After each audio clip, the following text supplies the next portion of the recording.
Contextos. Buenas noches, les damos la más cordial bienvenida a un programa más de Contextos, un programa de opinión que se transmite a través de la página de Ultimátum.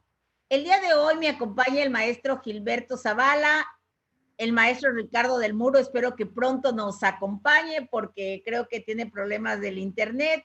Y les mandamos saludos al maestro Víctor Rumaya y a Juan Carlos Calimayor, nuestros compañeros que desafortunadamente el día de hoy no nos pueden acompañar. Hoy es un día especial, sobre todo para quienes nos tocó vivir esa época, el movimiento del 68. El movimiento del 68 fue un movimiento muy importante porque además estuvo involucrado con una serie de actividades estudiantiles, no solo en México, sino en todo el mundo. Está la primavera del 68 en París, las barricadas en París, ¿verdad? Todo ese entusiasmo de los jóvenes por derribar gobiernos autoritarios y también por derribar cuestiones con las que no estaban de acuerdo de una sociedad que no los tomaba en cuenta. También se dio en Praga la entrada de los tanques rusos a Praga, que también generó otro movimiento importante de protesta. En Estados Unidos, en la Universidad de Berkeley, en California, estaban las protestas, tanto el movimiento hippie que empezaba, que tomaba fuerza, el movimiento del amor y de la paz, ¿verdad? Que fue su lema, pero también esa lucha contra la guerra de Vietnam, contra ciertos autoritarismos que se estaban dando también en el país del norte. Entonces, los mexicanos y mexicanas, sobre todo los jóvenes universitarios, la UNAM y el Politécnico, que fueron los líderes de este movimiento, pues marcaron un precedente increíble porque todos los movimientos sociales en México contemporáneos tienen como referencia el 68. El 68 empieza con una riña inocente de una preparatoria y de una vocacional ubicadas en el centro de la Ciudad de México, podríamos decir, muy cercanas a la Secretaría de Gobernación en Bucareli. Un pleito que era entre dos preparatorias. Siempre nosotros hablamos de la rivalidad que existe en el Politécnico y en la UNAM. Ven que en el fútbol americano se da un clásico entre el Politécnico y la UNAM, y sin embargo el gobierno, que pudo haber atendido este problema de una manera democrática, de una manera abierta, o haber dejado pasar el problema y no hubiera pasado nada, sin embargo envió granaderos, envió a la policía, y entonces el movimiento, que pudo haber terminado en una simple riña estudiantil de confrontación, tomó cauces increíbles. Tenemos la marcha del silencio, tenemos la bandera a media asta en UNAM por la entrada del ejército al UNAM, que de alguna manera esto contribuyó a combatir esta autonomía, estos principios por los que siempre ha luchado la UNAM, de ser una ciudad universitaria, ser una ciudad de jóvenes, ser una ciudad democrática. Se vio invadida, y el rector Javier Barros Sierra pone la bandera a media hasta el UNAM. Hay una marcha impresionante, la marcha del silencio.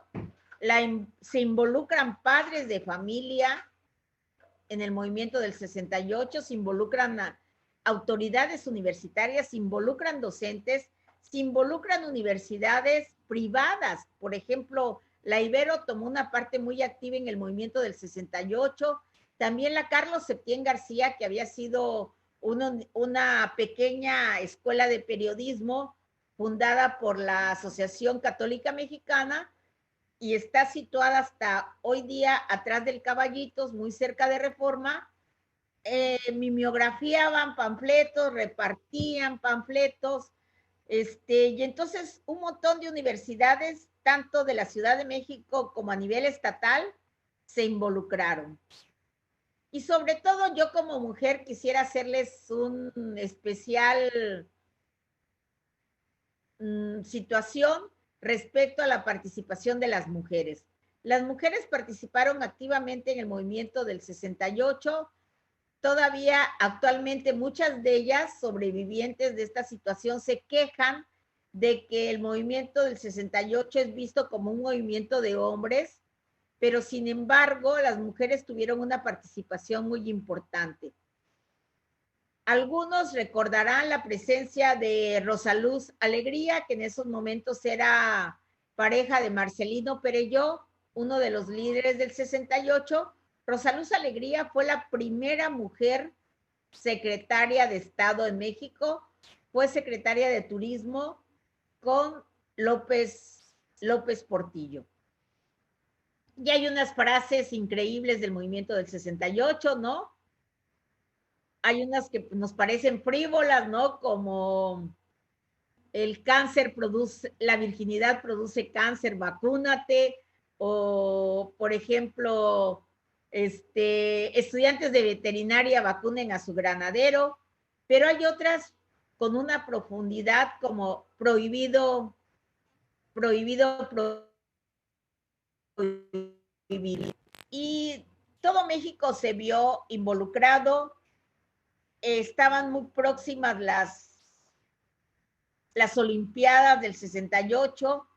El gobierno de México tuvo miedo de que el conflicto continuara, pero al mismo tiempo que tuvo miedo, no tuvo la capacidad de atender el movimiento, de atenderlo de manera democrática, de atender toda esta solicitud de jóvenes que luchaban tanto por el autoritarismo a nivel gubernamental, pero también por una doble moral que se daba en la sociedad, por las jóvenes que querían usar minifalda, por cuestiones aparentemente muy inocentes, por la libertad sexual, ¿no?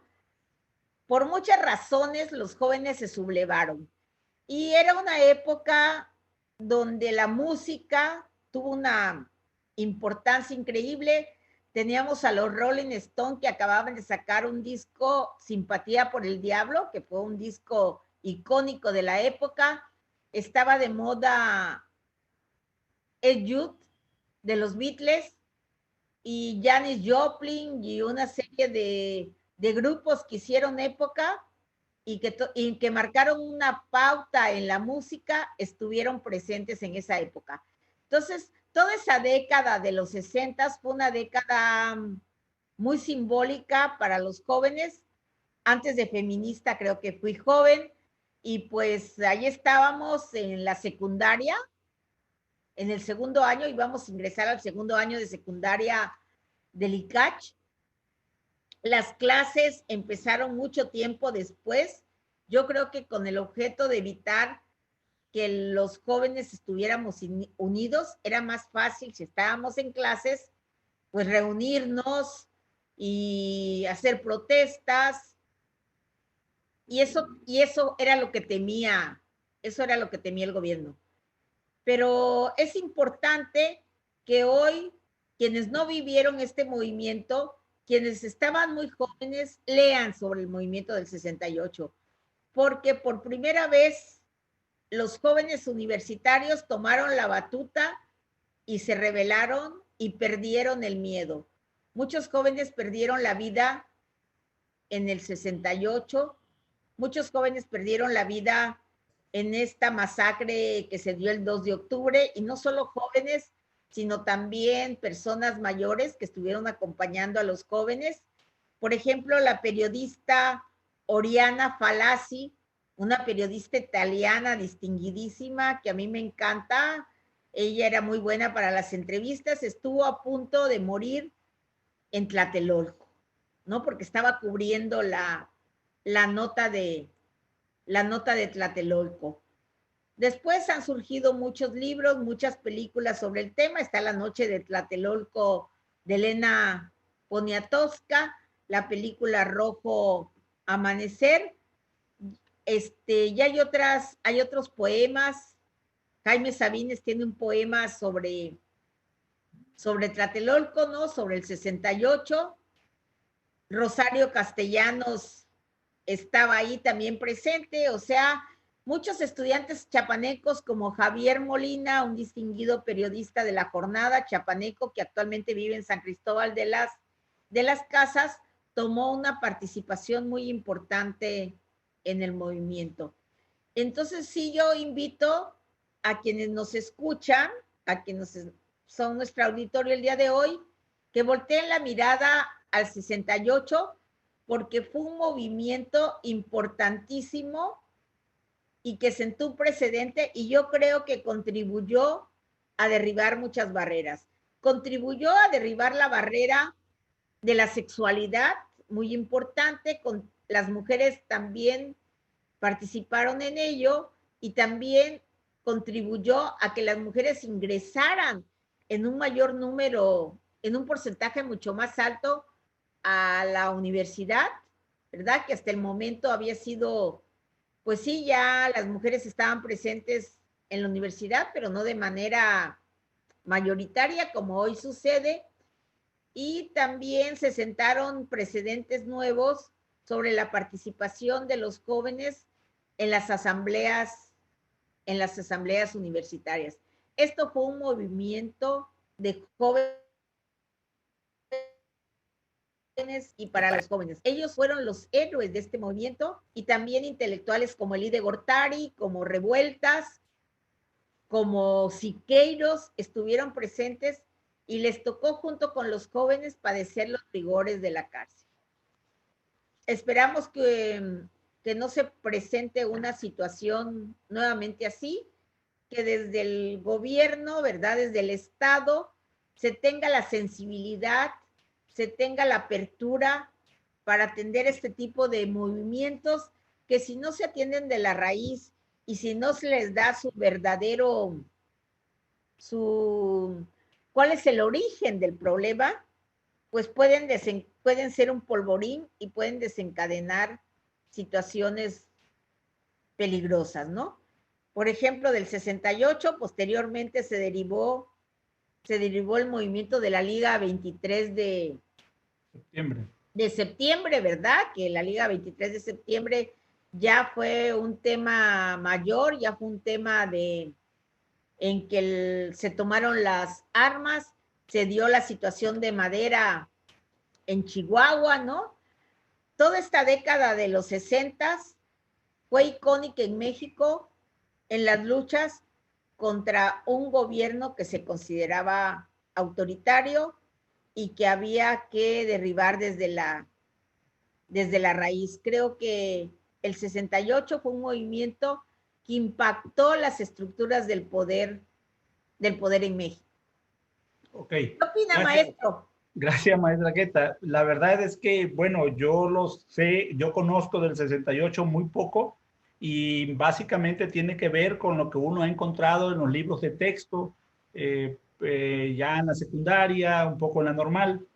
Y ciertamente hay hoy en día una cantidad muy importante de jóvenes que no les tocó o que saben muy poco ese referente que cambió de una u otra manera al país, y que tuvo incluso repercusiones en otras latitudes, y que yo quisiera recuperar un poco de la historia, que en ese año, en 1968, 69, la CIA ya había presentado un informe secreto en el que señalaba que ya habían quedado atrás los mejores tiempos del tan pregonado progreso y del genio mexicano para mantener la estabilidad. Ya teníamos a un partido de Estado que nació en el Estado y que se había mantenido desde la Revolución de 1910, y ya estábamos en 1970 prácticamente, y continuaba en el poder y era hegemónico. Gustavo Díaz Ordaz sin duda juega un rol sumamente importante en el contexto internacional, lo ha dicho usted, las tensiones entre esa guerra fría entre los bloques socialistas y capitalistas habían inquietado en gran medida a jóvenes estudiantes, en su mejor caso, a reclamar, a enfrentarse al status quo de sus países, de sus naciones, y eso ocurría en muchas latitudes del mundo, pero particularmente aquí en México, los meses de julio a octubre de 1968, ahí ya Gustavo Díaz Ordaz ya justificaba esa matanza, esa acción bestial del ejército, porque él señalaba que existía una conspiración del comunismo internacional y que las acciones eran justas. Sin embargo, los servicios de inteligencia planteaban otras causas, lo que había originado, digamos, como conclusión, una matanza de jóvenes y desaparición de muchos de ellos. Este servicio de inteligencia señalaba que una buena parte de las clases gobernantes de los mexicanos se habían negado a aceptar que una etapa del proceso histórico del país había concluido y otra estaba iniciándose. No lo leyeron en ese entonces, en ese contexto. Y efectivamente, 1968, dice, fue un año de inflexión. Es decir, fue un momento en que ciertos desarrollos y tendencias concluyeron y se estaba ya modificando de manera sustantiva otras, y se iniciaron nuevas reacciones y acciones que fue impulsada mayormente por una movilización independiente de estudiantes universitarios provenientes de la clase media urbana y que significaban una minoría dentro de la minoría y que ponía en duda la legitimidad del orden de un modo un tanto desordenado, porque efectivamente surge por un conflicto que se pudo haber atendido, pero se dejó crecer, y entonces esa manera en que no se atiende y que la manera en cómo va cobrando fuerza es desordenado, pero a la vez insólito, y radical y efectivo, porque entonces hubo una reacción de la cúpula del mundo económico, del mundo cultural y del mundo religioso, que se erigían como los que controlaban el ritmo de la vida mexicana.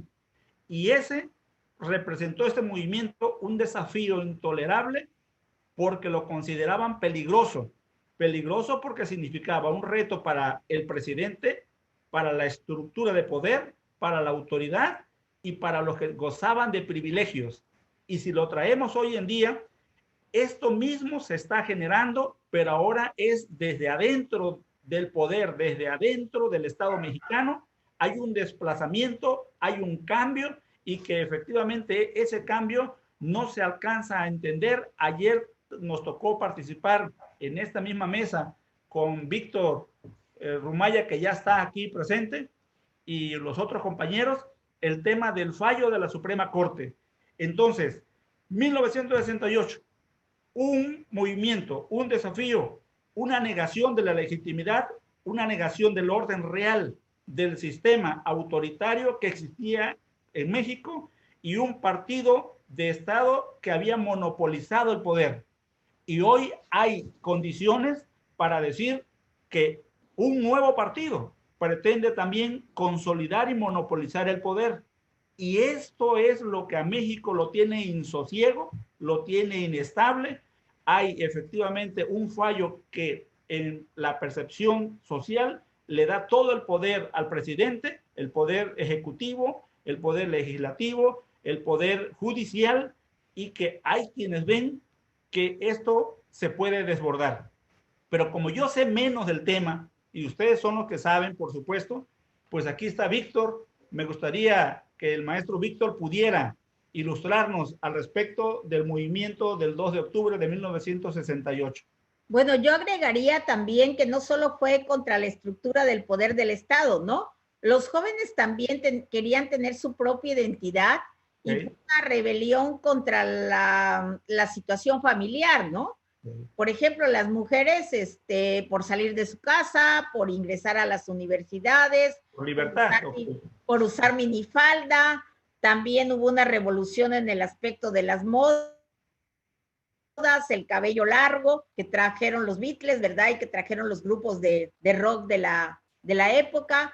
A nosotros, a esta generación, nos tocó bailar en inglés, ¿no? O sea, íbamos a las fiestas y poníamos, además era de discos, ¿no? Poníamos nuestros discos de los Rolling Stones, de los Beatles, de los Monkees, casi todos eran, la mayoría eran ingleses y pertenecían a la ola inglesa, ¿no? Y fue una revolución también en el mundo de la música, del vestuario, del uso de drogas también. Se empezaron a usar los hongos alucinógenos, ¿no? El LSD, la mota, ¿no? La marihuana, ¿no?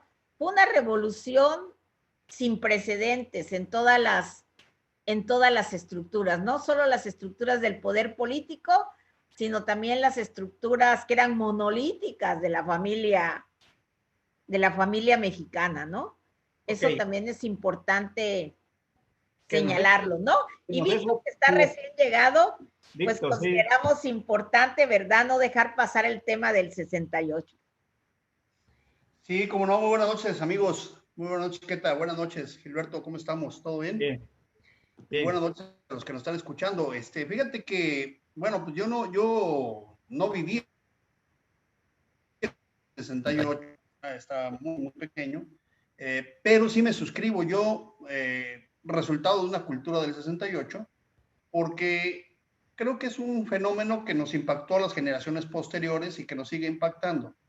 Estoy de acuerdo con Keta, el 68 es un fenómeno analizado desde la perspectiva de las ciencias sociales. Es un fenómeno que coinciden muchos elementos que vale la pena señalar, porque a veces lo único que se rememora, digamos, es la manifestación de los estudiantes y se ha vuelto una especie de celebración, pero es una celebración un tanto perversa, un tanto oscura, porque en realidad lo que ocurrió el 2 de octubre es una verdadera matanza, un sacrificio en la plaza de Tlatelolco. Voy a irme un poquito atrás, si me permiten. Sí coincido con Keta, absolutamente, que en realidad no es solamente un movimiento político y un movimiento social, sino todo un movimiento cultural global. Podemos decir que se trata de un fenómeno global, la globalización no se inventó con Salinas de Gortari. Salinas de Gortari lo que hizo fue globalizar la economía, pero el proceso de globalización ya venía desde mucho tiempo atrás, particularmente los temas culturales. ¿Qué te ha hablado del tema de la liberación femenina? Bueno, pues en esos años, Simone de Beauvoir justamente escribe la liberación femenina, los temas sobre la liberación femenina. Entonces, los franceses estaban en ese momento generando con Albert Camus, con Simone de Beauvoir, estaban generando, perdón, sí, el esposo, Paul Sartre, estaban generando una nueva perspectiva que le llamaban el existencialismo, es decir, ponía en duda la existencia misma, no en duda la existencia como material, sino el ser y el sentido del mismo ser. Eso pues pega muy duro y se transforma en muchas expresiones culturales. La música es una de ellas, claro. No solamente los Beatles, desde luego, hay una corriente cultural importante de los Beatles, pero no son los que provocan esto. Hay mucha gente más. El movimiento en San Francisco es un movimiento hippie en donde propone una nueva forma de organización social en las comunas. Hay también, por supuesto, algo que es fundamentalmente importante recordar. Hay una división del mundo que es bipolar en ese momento. Estamos en plena Guerra Fría. Han pasado 3 o 4 sucesos que han puesto al mundo al borde de la extinción. O sea, después de la bomba de Hiroshima, que había ocurrido 20 años anterior, 23 años atrás, el mundo había quedado muy sensible y sabía que en cualquier momento podía desaparecer, sabía que en cualquier momento un loco podía disparar un misil que algún presidente, ya sea de Rusia en ese momento o de Estados Unidos, que eran los que tenían, solamente ellos tenían la bomba atómica, podían oprimir un botón y desaparecer el mundo. Y por eso empieza toda una ola de hedonismo. El hedonismo que dice, disfruta la vida, disfrútala hoy, porque no sabes lo que va a pasar mañana, ¿no? O sea, podemos desaparecer en cualquier momento.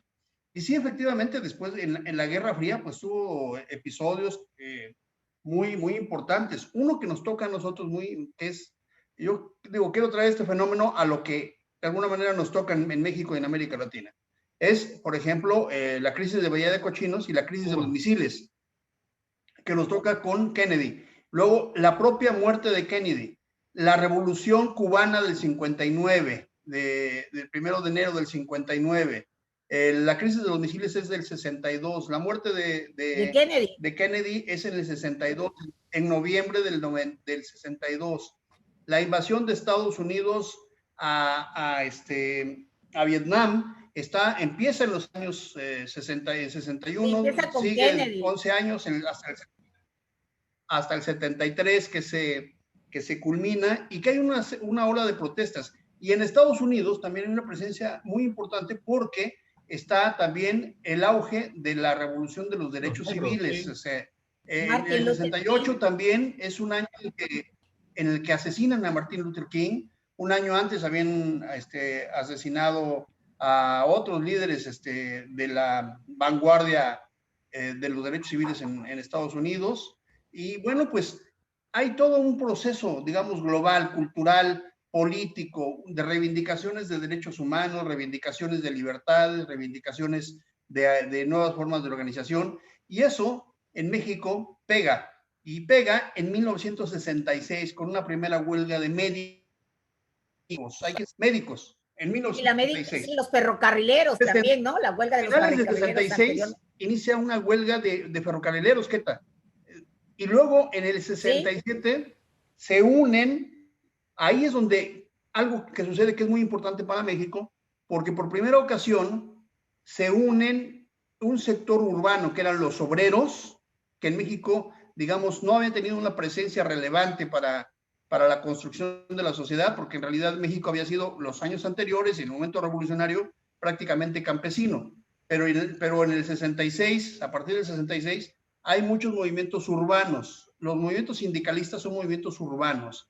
Y empieza a generarse una nueva presencia de lo que ya, digamos, las teorías socialistas hablaban, el nuevo sujeto social, el obrero. Por eso los sindicatos son tan importantes en el 66 y luego en el 67. Y el fenómeno que le da, digamos, este matiz a lo que nosotros llamamos el movimiento del 68 en México, más allá del contexto internacional, es cuando se suman los académicos y los alumnos. No solo los alumnos, hay que señalar que hay muchos académicos que se suman en el 68. Por ejemplo, padres de familia. Primero los maestros y luego los alumnos. Y esto genera tanta simpatía que se hace una marcha, la famosa Marcha del Silencio, donde el Estado decía que no les permitirían marchar porque pintaban, porque agredían, porque rompían, porque hacían ruido. Y entonces en una Marcha del Silencio nadie habló. Esa marcha fue tan simpática, es decir, tan empática con la población, que salían de los balcones a aplaudirle a todos los jóvenes, porque era la primera vez que los jóvenes, particularmente de la UNAM en ese momento, pero no solo de la UNAM, marchaban. Ya habían marchado de la Universidad de Nuevo León, de la Universidad de Sinaloa, y un año antes... La CEPIEN y una serie de universidades, sí, ¿no? Sí, pero primero la Universidad de Nuevo León. De hecho, el movimiento estudiantil empieza porque apoyan a un movimiento de la Universidad de Nuevo León. Y luego es tanto la presencia de la UNAM que luego se olvidan esos detalles. Pero un año antes, por ejemplo, había habido un asalto a un edificio emblemático de la Universidad de Puebla. El famoso asalto al Carolino, que le llamaban. El Carolino es un edificio de la Universidad de Puebla que había sido asaltada por militares. Entonces los jóvenes se oponen a la presencia militar porque el militar representaba al Estado en ese momento. Y se oponen completamente, de tal manera que hay 3 o 4 movimientos muy importantes, muy importantes en las universidades, que terminan siendo un caldo de cultivo para que la UNAM particularmente la UNAM y posteriormente el Politécnico, se incorporan al principio en el 67 y luego durante todo el 68 se forma el Comité Nacional de Huelga. Es muy importante porque el 68 es un parteaguas en México. Sí es una verdadera revolución cultural por todo lo que ha estado ocurriendo. Es decir, aunque no hubiera habido la matanza, había una revolución cultural. Una revolución en el rock, una revolución en las formas de organizarse, una revolución en las relaciones sociales, como decía Queta, una revolución en la estructura social, como diría Levi Strauss en ese momento, uno de los pensadores más importantes en ese momento. Hay toda una revolución. Hay un proceso que viene de Estados Unidos, sí, por la defensa de los derechos civiles. Hay una rebelión que viene de París, que es una revolución cultural, intelectual. Hay una manifestación de acciones concretas contra el Estado que vienen de los países que están siendo sometidos en el bloque socialista, en Hungría particularmente, en Checoslovaquia. En Praga. Lo que le llaman la Revolución de Praga, la Revolución de Terciopelo, ¿no? De Praga. Y también en Portugal hay también movimientos, es decir, es un año donde se convulsionan muchas cosas. La Revolución de los Claveles o algo así, creo que se llamó en Portugal. En Portugal, así es. Entonces hay muchas cosas que están ocurriendo. Ahora, ¿qué pasa después del 68? Ahorita, si me permiten, regreso a esa parte, pero en el 68, particularmente la matanza del 68, en la Plaza de las Tres Culturas, en Tlatelolco, ocurre uno de los actos que pudiéramos decir fundacionales para el actual Estado mexicano.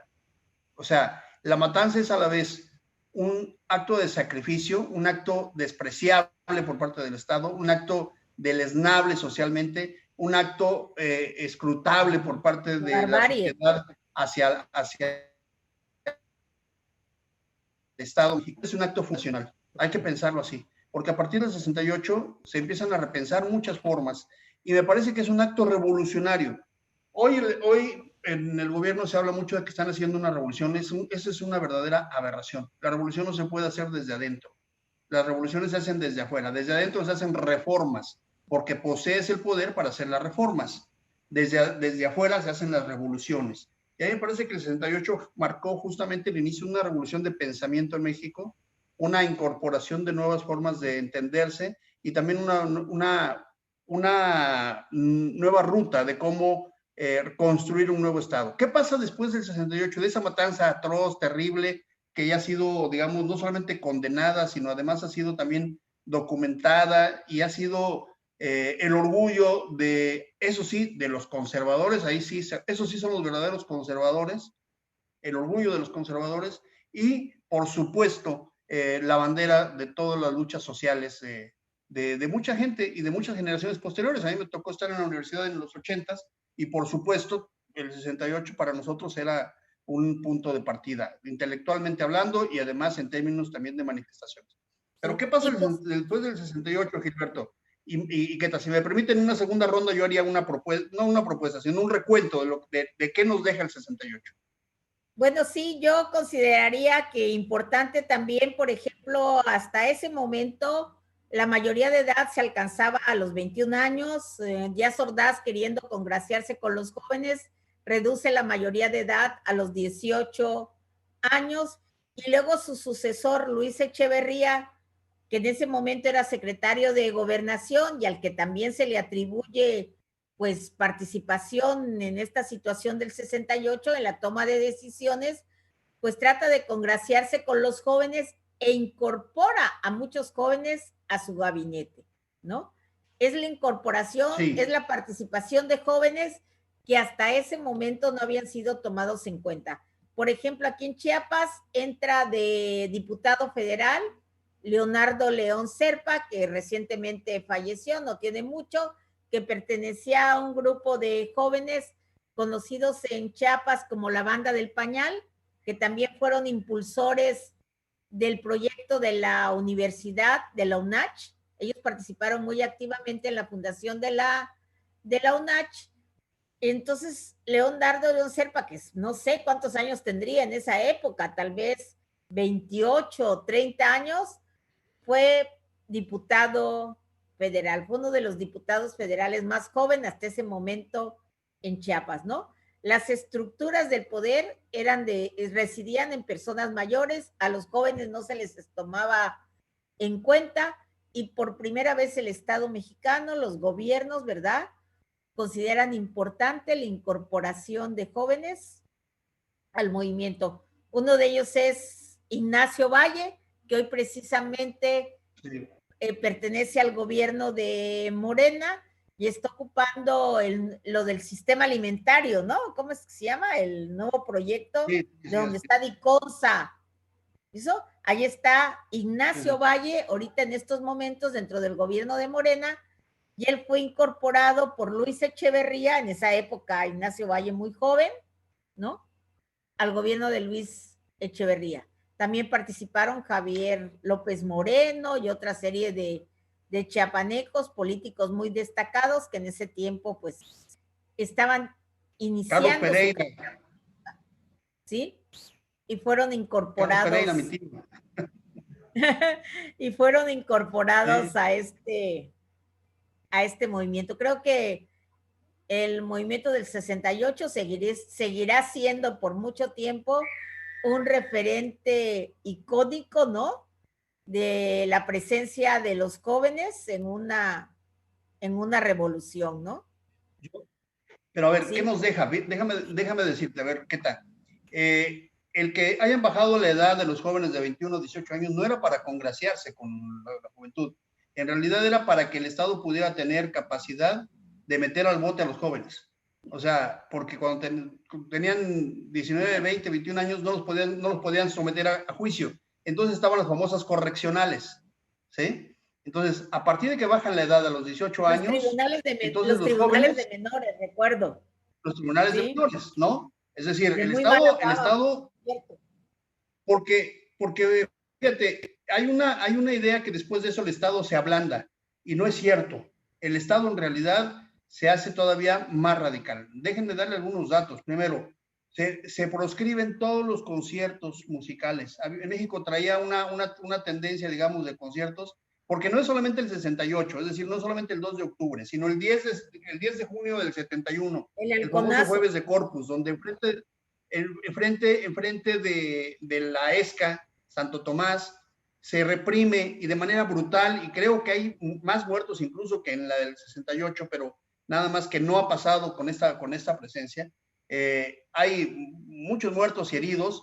Si ustedes vieron la película Roma, la reciente ganadora del Oscar, lo que sale ahí en la escena cuando salen los halcones a reprimir es justamente el Jueves de Corpus, en frente de la ESCA, en el casco Santo Tomás. Hay otros movimientos y sigue habiendo represiones. ¿Pero qué es lo que deja? Mira, el Estado se hace todavía más, se concentra más el poder. Gustavo Díaz Ordaz asume él la responsabilidad. Y se hace todavía se hace mucho más, digamos, más extremo el poder, y todavía mucho más agresivo. Porque unos días después, 10 días después, 11 días después, se inauguran los Juegos Olímpicos en México. Y no hay una sola palabra una sola frase para hacer referencia a todos los caídos en el holocausto de la plaza de Tlatelolco.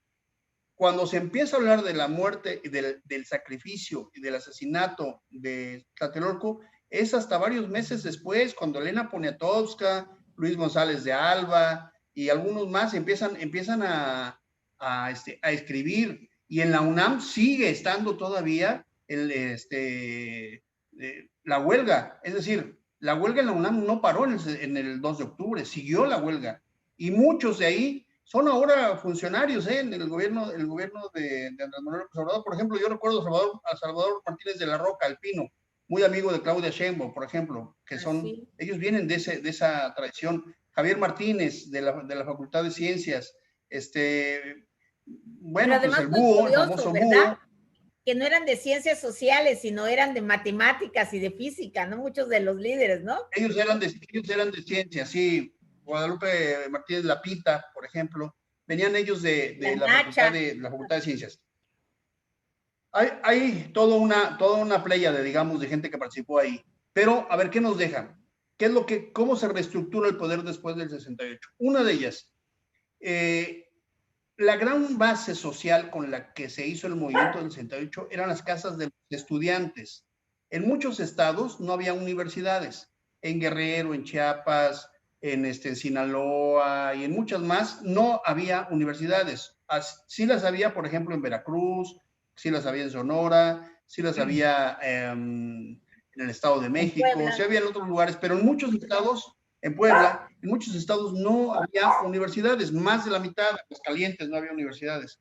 Entonces, lo que hacían los gobernadores en aquel tiempo es que becaban a los alumnos destacados, los mandaban a la Ciudad de México y había una casa que alquilaban para ellos, que en realidad eran vecindades enormes, donde después de un tiempo, ahí se concentraban no solamente gente de esos estados, sino gente de otros lugares, incluso algunos que ya no estudiaban, pero ahí se concentraban. Y entonces eran verdaderos búnkers del análisis, verdaderos búnkers, digamos, de la rebeldía. Después del 2 de octubre, lo que hicieron fue prácticamente arrasar con esas casas. Prácticamente las desaparecieron, las tiraron, las demolieron, todas las casas. Y entonces, a la entrada de Echeverría al poder, lo que hizo es crear universidades en todos los estados. La UNACH no se le debe a nadie más que el movimiento del 68 y la necesidad de descentralizar el movimiento para que en la UNACH y en Chiapas hubiera una universidad y ya no tuvieran que ir los universitarios a México, pero no como una graciosa concesión de decir, miren, es para que ya no manden a sus hijos a México y ya los tengan aquí más cerca de la universidad. No, es para no concentrar más a los chiapanecos, a los guerrerenses, a los de Aguascalientes, a los tlaxcaltecas, a gente de otros estados que en México habían sido justamente quienes habían provisto, digamos, de los espacios para la discusión y además de la gente para el movimiento universitario. Por eso ellos chiapanecos dentro del 68, porque estaban en la casa de estudiantes. ¿Qué más nos dejó? Una reforma política. Hay una reforma civil, sí, que habla de los 21 años, como decía Queta, y la modificación del Código Penal. También hay una reforma política que se va a ver reflejada en las siguientes elecciones, porque la siguiente elección con Luis Echeverría Álvarez fue competida, pero no tuvo la legitimidad de las acciones. El agotamiento del partido de Estado estaba ya era evidente. Luis Echeverría asiste a la universidad a la UNAM, unos años después, en 1972, creyendo que habían ya, las cosas se habían calmado porque había metido a varios líderes de ellos, los había metido al gobierno, habían creado secretarías expresamente para mover a jóvenes, entre ellos el propio Andrés Manuel López Obrador en la Secretaría de Atención, era el Instituto Nacional Indigenista.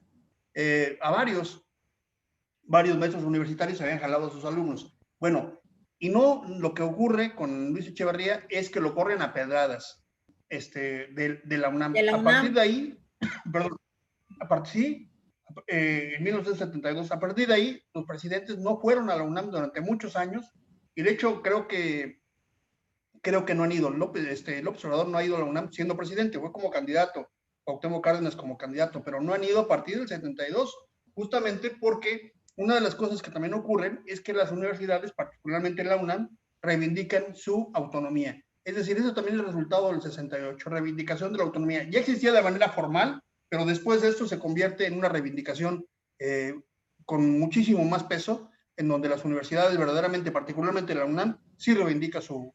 Oigan, se nos está terminando el tiempo. La verdad es extraordinario haberlos escuchado. Yo les aprecio la oportunidad porque yo hoy fui mayormente el receptor. Son extraordinarios esa experiencia, eso lo que vivieron y sobre todo las conclusiones y el resumen que hace Víctor en términos de lo que dejó 1968, la matanza del 2 de octubre a estudiantes, lo que nos deja como legado a esta sociedad que a la distancia se ha perdido identidad, se ha perdido visión, se ha perdido cercanía y que eso, qué lástima que en las escuelas, en la educación formal, no se voltea a ver a esa parte de lo que sucedió, porque esa es, de una u otra manera, me parece que mucho, la fortaleza que tiene México, que tenemos los mexicanos, y que sin duda son los retos y las oportunidades que nos deben de llevar a hacer algo mayormente distinto y sobre todo solidario, porque me parece que el movimiento también fue solidario en donde tuvieron ese contexto nacional e internacional, pero que les dio solidaridad y que fue exitoso a pesar de esta masacre que ocurrió el 2 de octubre en la plaza de Tlatelolco de la Ciudad de México. Además se perdió el miedo, ¿no? Los jóvenes perdieron el miedo, perdieron el miedo en México, perdieron el miedo a los estados, porque todas las universidades estatales se sumaron al paro, muchas universidades privadas también se sumaron al paro. Fue un movimiento de gran solidaridad en todo México. Pues sí, yo quiero rescatar esto, un movimiento que no le daba mucha importancia, que insisto, empezó con los médicos. Y lo digo porque hacías hace un momento, Gilberto, una comparación de lo que está ocurriendo ahorita. Me parece que el escenario es completamente distinto. No estamos en una guerra fría hoy, no hay a la vista una revolución cultural, pero esto que está ocurriendo con la pandemia tiene en el centro de la atención a uno de los sectores, creo yo, con mayor conciencia social, que son los médicos. De veras, lo digo con mucho respeto. Los médicos en el 66 son los que empezaron, son los que prendieron la mecha.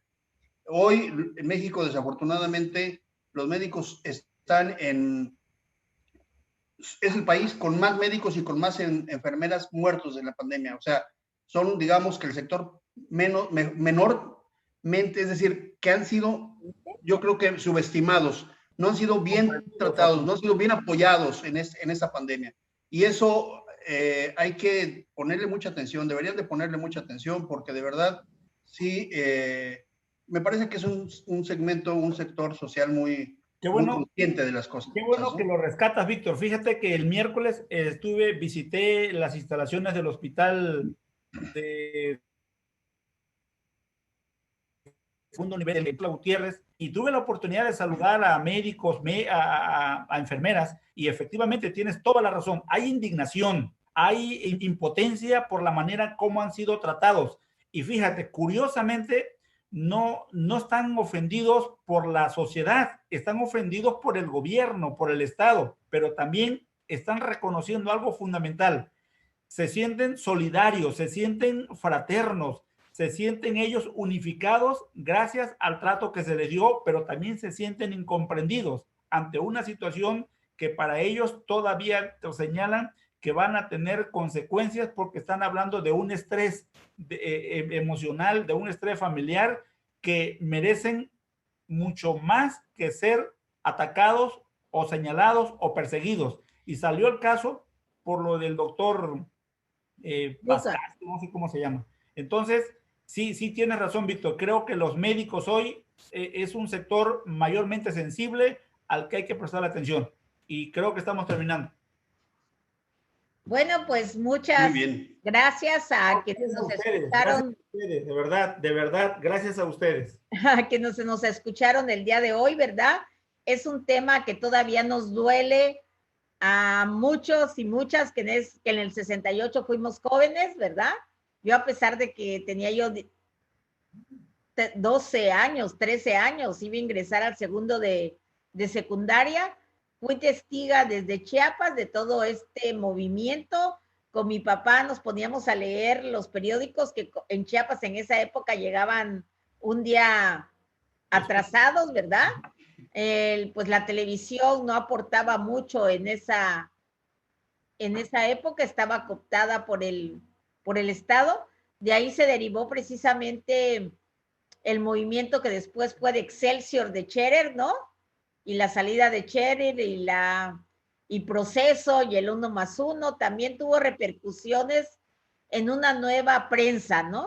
En una nueva forma de hacer periodismo, ¿no? También una nueva forma de comunicarnos. Y una nueva forma de comunicarnos, ¿no? Aportó y mucho. Y pues buenas noches. 2 de octubre. No se olvida. No se olvida. Un abrazo. Buen fin de semana. Que estén bien. Buenas noches. Buenas noches.